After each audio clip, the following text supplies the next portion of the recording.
Hello mga katiya, hayan at naghahanap na nga ho kami ng makakainan at isa nga ho sa una namin pinuntahan itong Ihawan sa Nankan.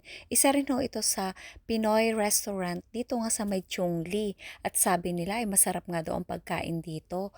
Ay kaya nga laang nakukita nyo naman punong-puno nga ho ng tao sa loob at hanggang dito nga ho sa labas ay ang dami nga ho nag-iintay. Kaya ayan lumipat na nga laang ho kami ng makakainan at hinanap nga ho namin itong sa may Sizzling Republic.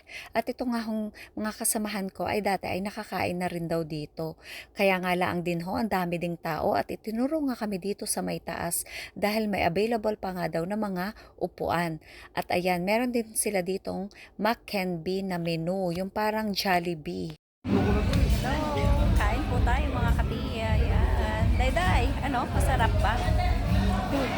Masarap? Masarap yata si Dayday, oh. Oh, hello, Katiyo Han. Hindi nag-almusal eh. Hindi daw nag-almusal, kaya kain. Yes, hindi yan live. Video lang. Wow, dami naming ulam. Ares. Sinigang na bangus. May lumpiang makunat. May lumpia na. Sisig. Ano siya nga bangus? Sarap, kain tayo.